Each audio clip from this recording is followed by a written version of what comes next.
joining us. I want to hear from you. Go ahead and get in my comments and let me know what your questions are. We got a great question that said, I wanted to share my screen while editing. Is this even possible? This was left on a video that we've created that has so many thousands of views, all about screen sharing on Instagram and the hack to work around the fact that we can't really do this exactly. So when it comes to Instagram, you can screen share, but because we're broadcasting from a phone, you don't have the accessibility to go and do something outside of the Instagram app. It has to be inside of the Instagram app, which means you can't show what you're doing on screen because it would just be picture and picture and picture and picture. So you can show images and video from your camera roll. So if you are trying to do something like edit, or you're trying to create something, you're trying to draw something, I get gaming questions a lot. If you're gaming, you do not have the ability to share that while you're doing it. If this is something that you want to do, you will have to screen record first and have that in your camera roll. Then you can pull it up while you are live streaming on Instagram and you can narrate from that point and explain what you're doing and how you're doing it, but you can't do it in real time at the same time because that is just simply not going to work. Now, some people, of course, will take their phones and point it at their computer and they'll show it screen to screen that way, but you can't exactly put it up like you can on YouTube and on Facebook. So your best bet for this is to live stream through Facebook, or specifically YouTube is going to be really helpful to this. And of course, you're going to want to use a set third-party program like BeLive, which I always recommend. I've actually got information on that down in the description bar below. That is going to be so helpful to actually screen share while you are editing and while you're interacting with people and while you are gaming and while you're doing whatever. You're going to have a better audience there as well. So 100% recommend that. Right now, not an option on Instagram unless you pre-record and you are sharing about it while that video is then playing. Thanks so much for writing in. Appreciate you being here. And we got another great comment that said the best video I've watched 3 before this one, and this was the one that was more direct and visual. I am super excited that I was able to help you on this one. I do try to be very to the point on these and to make sure you can see button for button, click for click, exactly what you can do. So I'm really glad that you are now able to pin comments on Instagram through my video. Thanks so much for your lovely words, friend. The Nutrition Spot commented, love your energy, reminds me of the content bug. Love Kath, by the way. Thanks for the compliment. I was just going to say we also love your outfit. Gorgeous lighting is key for us too. Lighting is so important. We actually jumped on a live stream this week, or not a live stream, a video. We jumped on a video this week where we were discussing how teachers, how educators can be using live streaming, because I know right now a lot of educators, I've got a lot of teacher friends because I used to be an elementary school teacher, guys. A lot of people I know and a lot of people that I'm friends with and a lot of people just on the internet are struggling with the transition because of the pandemic going on right now. So many teachers and so many schools are now going full virtual or at least partially virtual, and they're struggling with the technology and how to make it work. So we broke down some really great live streaming tips to help out these teachers and educators. So if you haven't sent that to one of your educator friends yet, do it. It's going to help them, save them a lot of time and stress, and it is going to be very, very beneficial to them to check out those 9 really great tips. And I'm super glad that you were able to get something out of that as well. And thank you. You know, I'm a fashion person, so thanks for the shout out on my dress. That made me feel really great. Coda Queen jumped in and said, do you have a video on how to tether? So we were talking specifically on how you can be repurposing your IGTVs or your Instagram live streams. Now, when it comes to this, we already know that with Instagram, you can download your footage if you did not have a guest on. If you did have a guest, they have privacy concerns, so they don't allow you to download it, which means you have to screen record it, which means you're going to have to either screen record it directly on your phone or you're going to have to tether your phone. This is also the case if you want to make sure that your phone doesn't lose your footage. I have tried to recently record just on my phone and it's messed things up a couple of times. So now I make sure I always tether. I used to tether, then I realized I could do it on my phone. I thought it would be a little easier. Turns out it was not for me.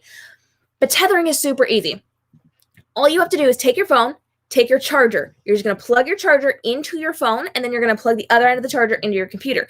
At that point, you have to have something on your computer that actually does the screen recording. So on Mac, you can use something like QuickTime. So you're just going to figure out what program you already have, or if you need to like get a program, you can look into that as well. And you're just going to record it that way. So all you have to do is just plug in the cord to your phone, plug in the cord to your computer that connects those, and then just screen record it from there. Make sure the volume is on and you'll be good to go, as you can then repurpose that content from your live stream on Instagram. Bonus tip, if you're doing live streaming on YouTube or on Facebook like I am right now, you can just save it directly from there. Or better yet, if you're using a program like BeLive, they save it for you and allow you to download it in high def. I'm just saying it saves you a lot of time and effort, and I highly recommend BeLive. Check it out down below. I get you a free trial. I'm just saying. And tethering, super, super easy. Great way to do it if you are doing something like Instagram or TikTok live streaming that does not allow you to save it later on. All right, moving forward. Donna jumped in and said, awesome tips. Needed to hear this right now as I'm teaching half online. Well, Donna, I am super excited that we were able to help you on this one, and good luck with teaching online. I know it can be a big step, especially if you're used to a traditional classroom setting or you are not used to doing this virtually. So I hope that it goes really, really well for you, and I can't wait to see what you're going to do with this. Keep me posted. Sketch by Christian jumped on and said, you offer so many valuable tips to engage with our followers. Thanks for sharing. We were talking all about Instagram polls and how you can be using this for your business. This is one of those really great things. I love using inside of my Instagram stories to help get my engagement way, way, way up, because it is such a low barrier to entry. It doesn't require people to do very much. Tap a button and move on, but it counts as a really good engagement, which helps our algorithm standing, which then gets our content kicked out to more and more people. So I'm really glad that that was helpful. Thanks so much for stopping by, friend. Always love seeing your content as well. Raymond Knows jumped on and said, do you think that virtual learning is easier than in person?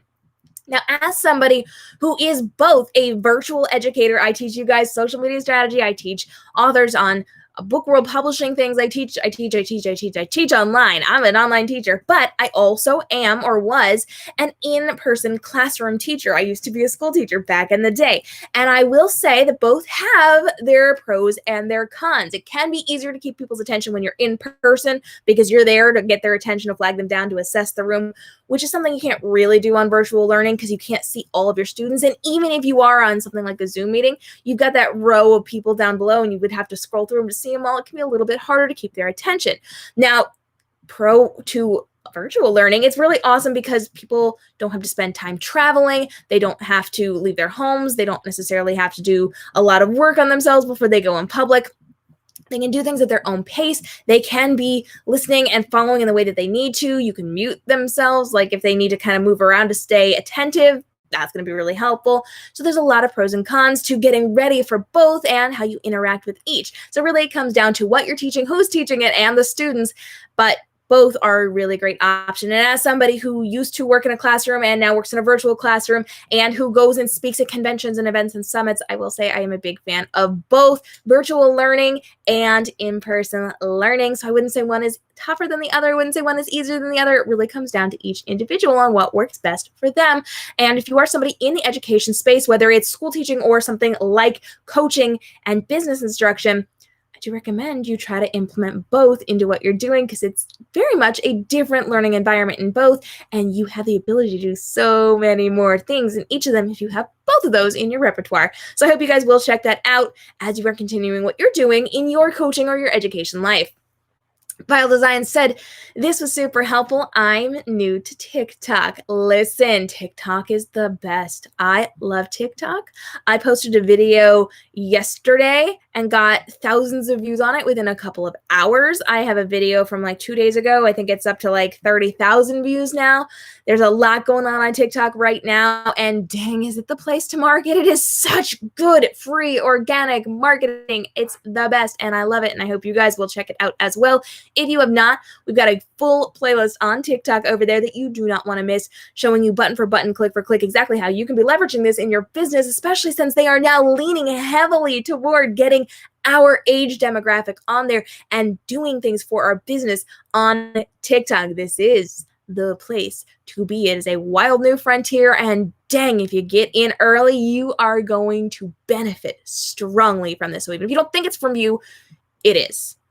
It is for you. You need to be there. I hesitated for a good year before I jumped in, and I wish that I hadn't because, I have done on TikTok what I have done on YouTube in a month on TikTok, what it's taken me over a year to do on YouTube.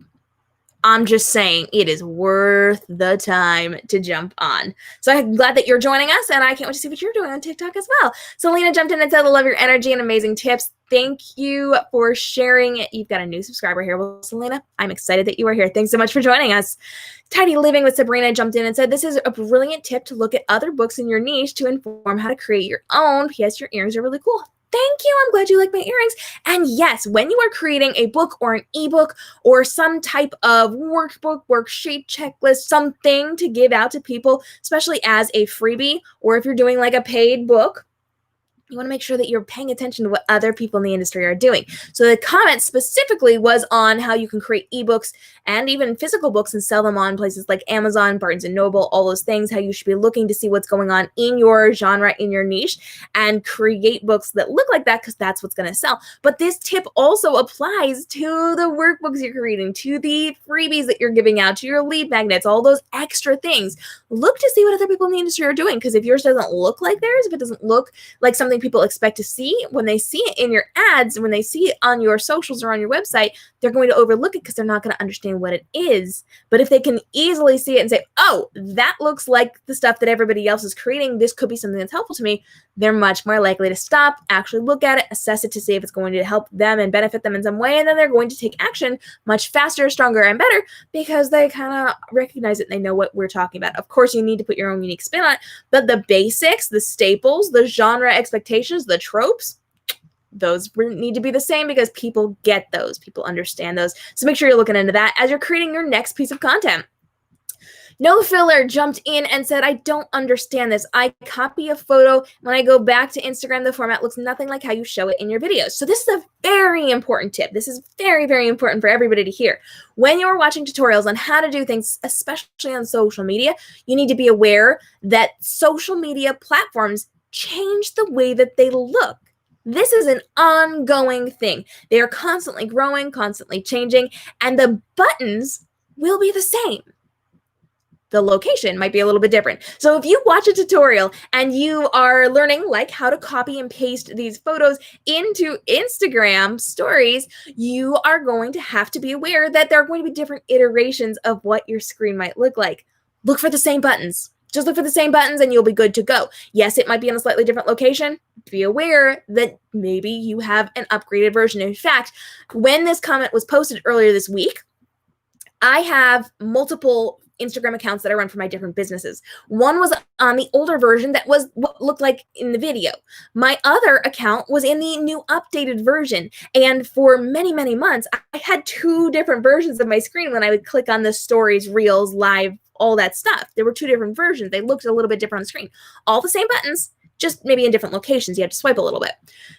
Now, as of 2 days ago, I think, they actually switched the old version over to the new version. So now all of my Instagram accounts are on the same version of the layout. They were all updated, but they had different versions of the layout. Now they're all the same. So when you get to something like this and you're not sure because it doesn't look exactly the same, just look around for the same buttons. They're all the same. They look the same. They're labeled the same. They just might be in a different part of the screen because they've condensed it. So you have to slide a little bit more rather than have it all over the screen. So just be aware you have to pay attention when you are jumping in with that. Now, bonus tip here. With this one, they actually just launched their Instagram camera roll stickers inside of stories, so we no longer need to copy and paste. So this doesn't even matter anymore because you now have that sticker. We do have that video available on the YouTube page, so make sure you check that one out. It saves you a bunch of steps in this process, so you can actually get yourself right around this one. But thanks for writing in. I do appreciate that because that is something that really is something that's important for us to clarify to people. When you take a tutorial, when you're listening to a tutorial that might be more than a couple of weeks old, it is entirely possible that the layout has shifted just a little bit and you're just going to have to look for where the actual buttons are, where they've moved them, because sometimes Instagram and Facebook and TikTok and Twitter and Snapchat and YouTube like to innovate and they change their interface just a little. So just make sure you're looking for those same buttons, just maybe in a different location.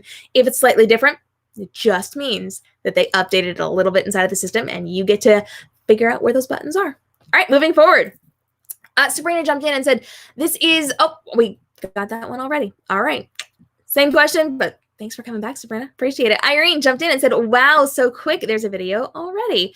Yeah, we try to keep you guys on top of what's going on inside of the social media world. So Be Live just dropped a brand new feature for some of us, and I dropped a tutorial on that like immediately, like that day. So you guys, if you're looking for the latest and greatest on how to use different programs and different things that you're doing on social media, I'm here because I drop those tutorials as quickly as possible. If there's a tutorial that's actually going to help you guys out, I'll drop it before weekly scheduled videos to keep you up to date with these things. So anytime there's a shift in the algorithm or a change in the way that things are structured on social media, I let you guys know immediately if it's going to be something that's going to help you in your business to grow. Irene, thanks for hanging out. I do appreciate you being here. And Irene actually works with Be Live, and she drops some really great knowledge and comments inside of the comment section of that video. So if you want to check that out, you got your connection now. We got another great comment that says, I want more engagement. Sometimes I feel like people see my content and go right past it. I always try to add a question and I feel like I'm getting no to little response. I understand.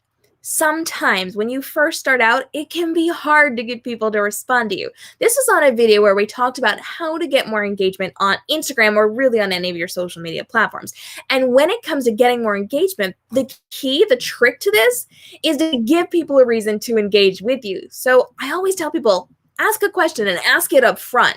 Ask for opinions, ask for recommendations, ask a question. These things are going to give people permission to actually interact and engage with you. In fact, it asks them to.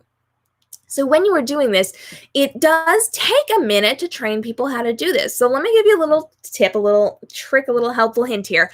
When it comes to creating these posts, if nobody's jumping in immediately, it could be going back to when we were kids. Y'all remember when we were in school and the teacher would ask a question and nobody wanted to raise their hand because nobody wanted to be the first? Or like we were taking a test and nobody stood up because nobody wanted to be the first kid done with their test?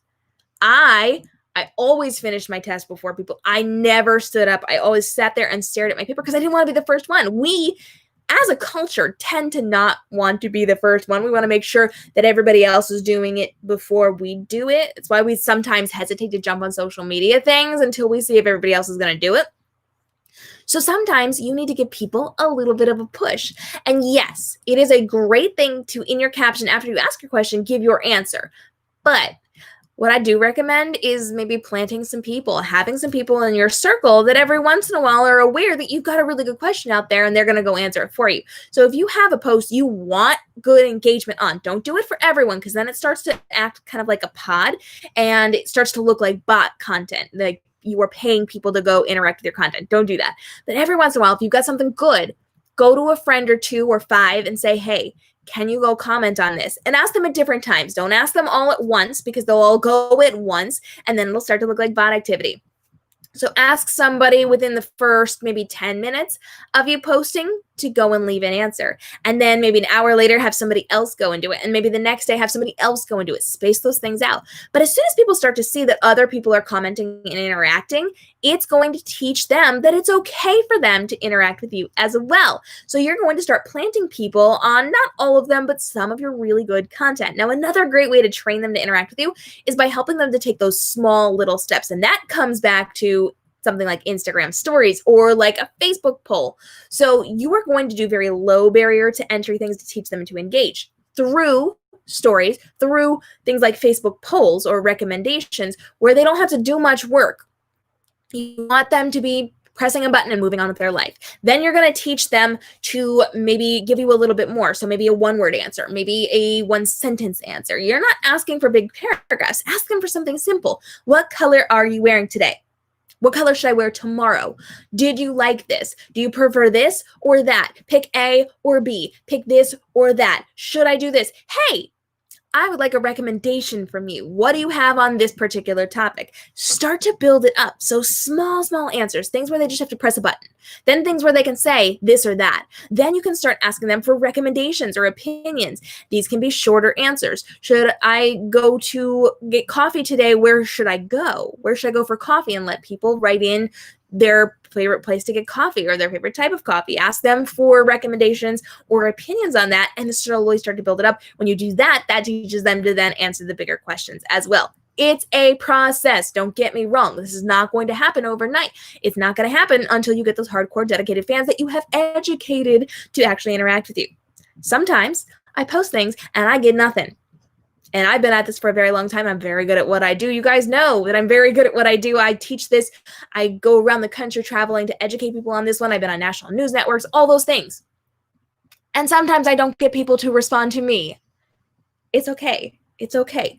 Sometimes it feels like you are speaking to crickets, and that's okay. You will get there. You will be fine. Just keep going forward and plant people if you need to, and then teach them, educate them, and do those small barriers to entry so that you are good to go when it comes to those more in-depth things. And the more social you can be, the better. Also, bonus pro tip, go to other people's platforms and teach them how you want to engage with your content by doing it to theirs. Don't just expect people to come to you and do the thing. You got to go to them and do the thing too. So if you want people to come join you, go to them and start leaving comments, start leaving engagement on their posts. And when they see you showing up and having conversations, they're going to check you out and be more likely to engage with you as well. So you got to teach them. You got to teach them. You got to teach them. I feel you, sister. Do not feel like this is going to be something that you can't do. You can. It just takes time to build it up.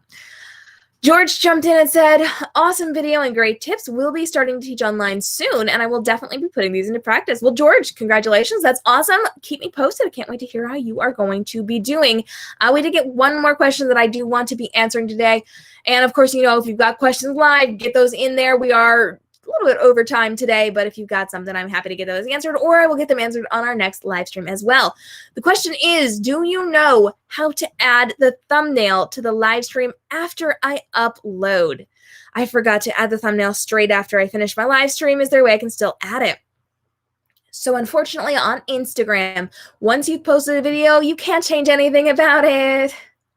You can change your description, usually, but no, you cannot change thumbnails, unfortunately. You do have to have that as you are posting it. If you do not have it up as you post it, you either have to deal with it the way that it is or delete it and re-upload that video so that you can include the thumbnail. So if you've had a lot of really good engagement on it, leave it be. It's okay to make mistakes.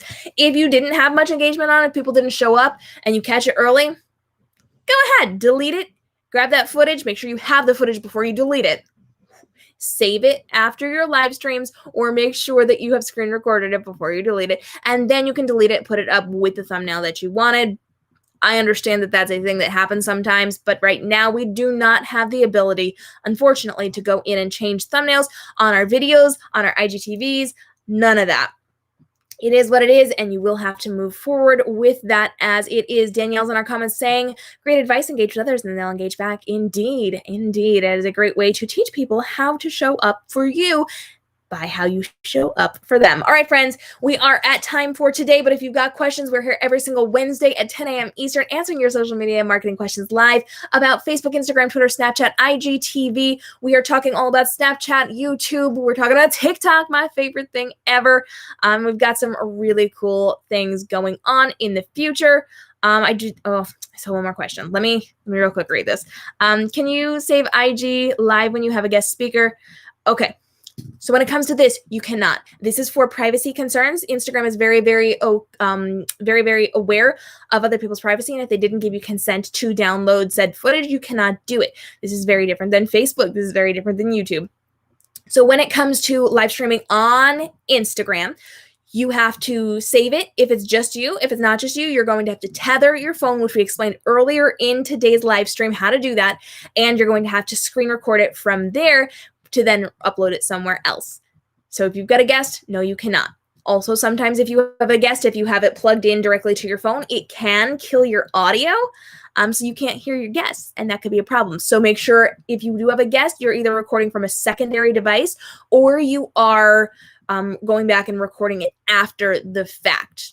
Just don't try to do it from the phone you're using to live stream while you have a guest, because it will mess up your audio and it will do some weird glitchy things. Just a little pro tip there. Join me next week for another live stream right here on youtube.com/KMRobinson or on facebook.com/KMRobinsonSocial, where we're answering your questions in real time. Thanks so much for joining me. I will see you guys again next week. Until then, stay inspired and stay tuned. Hit the subscribe notification bell because we're continuing to talk about Instagram this week. And we just dropped that really great video about how educators who are making the jump to virtual learning can get some tips and tricks on how to up their game while they're live streaming. I know it can be really hard, especially if you're brand new to it. So we drop some really great tips and tricks from a decade of experience here. I will